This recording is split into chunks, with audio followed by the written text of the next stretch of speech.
Hello friends, welcome back to the channel knowledge by जी। कैसे हैं आप सभी लोग? आप सभी का स्वागत करता हूं फिर से अपने चैनल पर। आज हम इस वीडियो के अंदर कुछ इम्पोर्टेंट इशू पर डिस्कशन करेंगे जो हमारी लीगल न्यूज़ के लिए काफ़ी ज़्यादा इम्पोर्टेंट है। रिसेंट में क्या लीगल पॉइंट ऑफ व्यू जो आपको पता होने चाहिए, उन सभी पर आज हम इस वीडियो में चर्चा करेंगे। वीडियो स्टार्ट करने से पहले मैं ये कहना चाहता हूँ, अगर अभी तक आपने हमारे चैनल को सब्सक्राइब नहीं किया है तो चैनल को सब्सक्राइब कर दीजिए और बेल आइकन पर जरूर क्लिक कीजिए ताकि आने वाली वीडियोस की नोटिफिकेशन आप सभी को मिलती रहे। तो स्टार्ट करते हैं। हमारा सबसे पहला इशू क्या है इसके बारे में समझते हैं। जो अभी रिसेंटली सुप्रीम कोर्ट में एक जजमेंट पर हियरिंग हुई है और ये जजमेंट के बारे में जानना आपके लिए ज़रूरी है। एज एन एडवोकेट आपके लिए बहुत ही ज़्यादा ज़रूरी है इस विषय के बारे में जानना। अब ये जो मुद्दा है वो संबंधित है एनरोलमेंट फीस के संबंध में, यानी कि एडवोकेट जब किसी स्टेट बार काउंसिल में एनरोल्ड होता है तो वो कितनी फीस देता है, क्या वो फीस जो ली जाती है वो सही ली जाती है या सही नहीं ली जाती। स्टेट बार अपने अनुसार उस फीस को चार्ज करता है, क्योंकि हर स्टेट बार काउंसिल की जो फीस है वो किसी की 25,000 है, किसी की 30,000 है, किसी की 40,000 है। इतनी ज़्यादा फीस जो है स्टेट बार काउंसिल चार्ज करती है। जब एलएलबी कंप्लीट करने के बाद कोई यंग एडवोकेट जाता है तो उससे इतनी ज़्यादा फीस चार्ज की जाती है। अब एडवोकेट कुछ फाइनेंशियली बैकग्राउंड से मतलब कि पैसे से सही होते हैं, कुछ सही नहीं होते।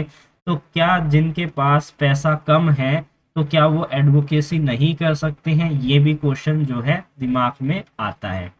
तो क्या ये जो फीस चार्ज की जा रही है ये सही है या गलत है, आप हमें कमेंट सेक्शन में कमेंट करके बताइएगा।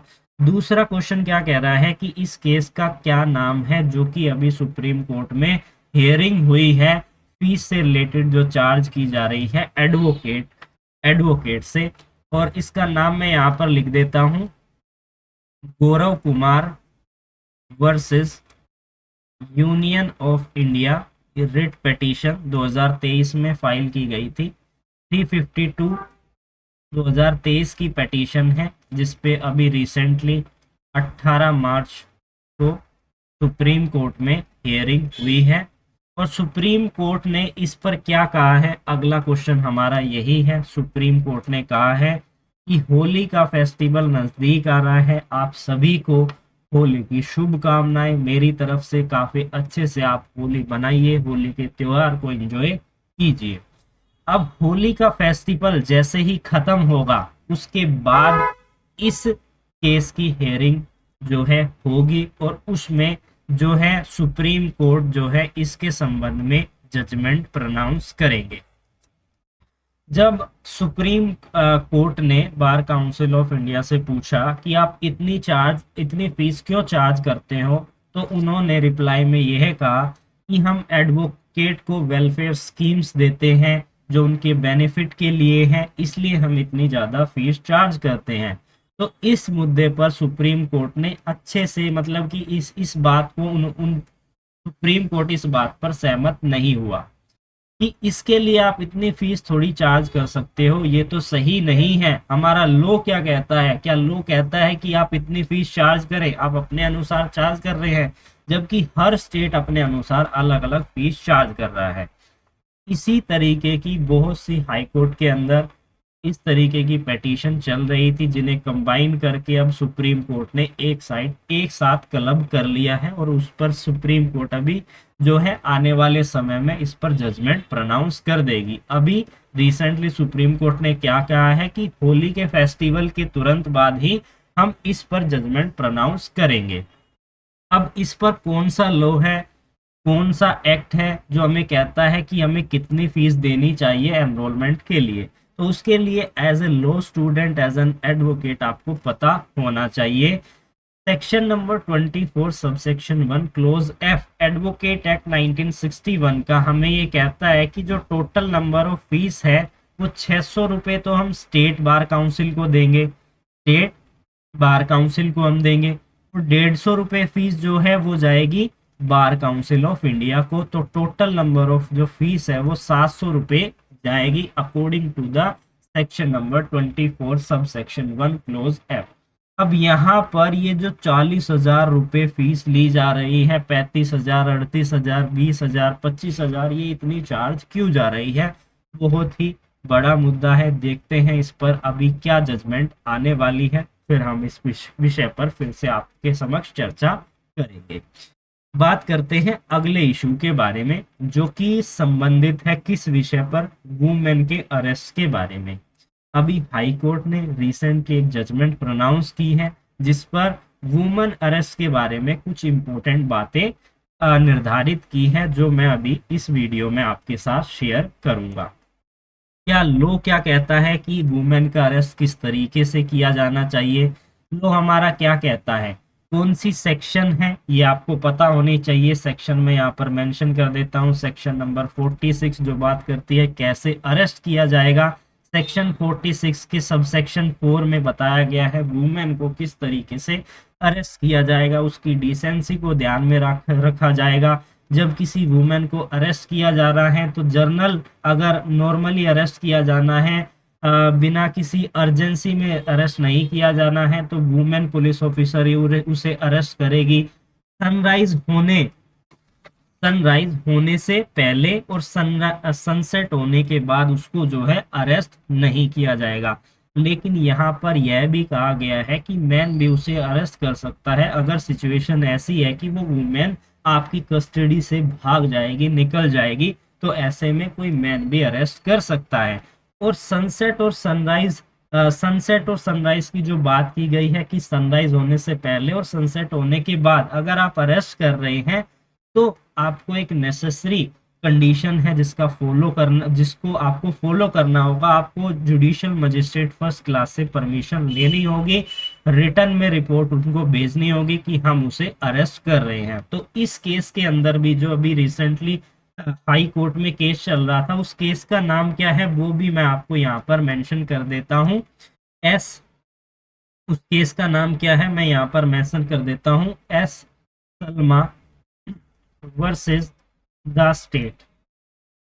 तो जो ये सलमा थी, एक ये जर्नलिस्ट थी जिन्होंने 2012 के अंदर एक पिटीशन फाइल की जिसमें कि इन्होंने 25 लाख रुपए क्लेम किए कि उन्हें 2012 में अरेस्ट कर लिया गया था, क्योंकि उन्होंने सीएम जयललिता के अगेंस्ट में पब्लिक में जो है उन्होंने पैम्पलेट बांटी थी और इनको अरेस्ट किया गया था 10 बजे के बाद, यानी कि 10 बजे या 10 बजे के समथिंग उन्हें अरेस्ट किया गया था, जो कि हमारी एक कंडीशन है कि सनराइज होने से पहले और सनसेट होने के बाद किसी भी वुमेन को अरेस्ट नहीं किया जाएगा। अगर सिचुएशन ऐसी है ऐसे अरेस्ट करना जरूरी है तो आप परमिशन लीजिए। यहाँ पर परमिशन ली गई लेकिन बाद में ली गई, तो यहाँ पर ये कह रहे हैं कि ये लॉ का पालन नहीं किया गया और इसलिए मैं 25 लाख जो है क्लेम कर रही हूँ। लेकिन हाई कोर्ट ने 25 लाख रुपए जो है उन्हें क्लेम के रूप में तो नहीं दिए, लेकिन यहाँ पर सुप्रीम हाई कोर्ट ने यह कहा है कि आपकी सारी चीजें ठीक है, बिल्कुल सही है, आपके साथ गलत हुआ है, लेकिन यहाँ पर स्टेट को ये गाइडलाइंस इशू करने के लिए कहा है कि आने वाले केसेस में इस तरीके की कोई भी गलती ना हो और इन गाइडलाइंस का पालन किया जाए। और ये कहा है कि 8 हफ्ते के अंदर ये गाइडलाइन जो है प्रोनाउंस की जाएंगी स्टेट के द्वारा। अब यहाँ पर उनको तो कोई कंपनसेशन नहीं मिला। मेन यहाँ पर पॉइंट क्या है, एज ए लीगल पॉइंट जो आपको जानना है कि जब भी किसी वुमेन को अरेस्ट किया जाना है तो अरेस्ट करने के लिए क्या क्या नेसेसरी चीजें हैं जो हर एक पुलिस ऑफिसर को फॉलो करना चाहिए। डिसेंसी का ध्यान रखना चाहिए। Police officer women police officer ही वुमेन को अरेस्ट करेगी। अगर जर्नल केसेस हैं, अगर वहां पर वुमेन पुलिस ऑफिसर नहीं है तब मैन जो है उसे अरेस्ट कर सकता है। डिसेंसी का ध्यान रखा जाएगा। सनराइज होने से पहले और सनसेट होने के बाद जो है अरेस्ट नहीं किया जाएगा। अगर अरेस्ट किया जाता है तो परमिशन ली जाए मजिस्ट्रेट के द्वारा, फर्स्ट क्लास के मजिस्ट्रेट के द्वारा परमिशन दी जाए और रिटर्न में रिपोर्ट जो है भेजी जाए। तो ये कंडीशन है जो कि हर एक पुलिस ऑफिसर को फॉलो करनी चाहिए। बात करते हैं थर्ड इशू। थर्ड इशू जो कि अभी रिसेंटली काफी ज्यादा चर्चा में है। अभी recently all over India 337 petition जो है फाइल की गई है, कि जो ये अभी 11 मार्च 2024 को सिटीजनशिप के रिगार्डिंग पिटीशन फाइल की गई है कि इसे इम्प्लीमेंट ना किया जाए। अब इस पिटीशन को इन पिटीशन को क्लब किया गया और ये जो पिटीशन डाली गई सुप्रीम कोर्ट में, इसको जो है कोर्ट ने मंजूर नहीं किया है। और इस पर क्या क्या चर्चा होनी चाहिए, वो जो पिटिशनर है उसने क्या कहा इस सीएए पर जब पिटीशन फाइल की गई। उन्होंने यह कहा कि कोई भी इम्प्लीमेंटेशन होने से पहले पिटिशनर की बात को सुना जाए, उसके बाद आप इस चीज को इम्प्लीमेंट कर दीजिए, हमें कोई प्रॉब्लम नहीं है। अब ये जो सिटीजनशिप है ये किसको देने की बात हो रही है ये आपको पता होना चाहिए। हिंदू, सिख, फारसी, जैन, क्रिश्चियन, बुद्ध जो आए थे पाकिस्तान, बांग्लादेश और अफगानिस्तान से 31 दिसंबर 2014 को, उनको सिटीजनशिप देने की बात हो रही है। पेटिशनर ने ये कहा है कि ये हमारे साथ डिस्क्रिमिनेशन हो रहा है, इनको सिटीजनशिप जो है नहीं देनी चाहिए जब तक कि हमें जो है ना सुना जाए। तो सुप्रीम कोर्ट ने क्या किया, इसको रेस्ट्रेन कर दिया इस पिटीशन को, और यह कहा कि सेंट्रल गवर्नमेंट जो कर रही है वो अपने प्रोसेस को आगे करे, मतलब प्रोसेस को कंप्लीट करे, उसमें कोई भी स्टॉप नहीं किया गया है। और लेकिन यहाँ पर सेंट्रल गवर्नमेंट से जो है समय दिया गया है कि वो 3 हफ्ते के अंदर अपना रिप्लाई फाइल करे। अब इसकी हेयरिंग जो है 9 अप्रैल, ये डेट मैं यहाँ पर लिख देता हूँ, 9 अप्रैल 2024 को इसकी हेयरिंग होने वाली है। तब पता चलेगा हमें कि अगला स्टेप इसमें क्या होगा। तो ये रिसेंट की कुछ इश्यूज थे जो मैंने आपके साथ डिस्कस करने थे। जो भी लीगल फील्ड से बिलोंग करता है, जो लॉ स्टूडेंट है, किसी कॉम्पिटिटिव एग्जाम की तैयारी कर रहा है, उनको इन लीगल पॉइंट्स के बारे में पता होना चाहिए।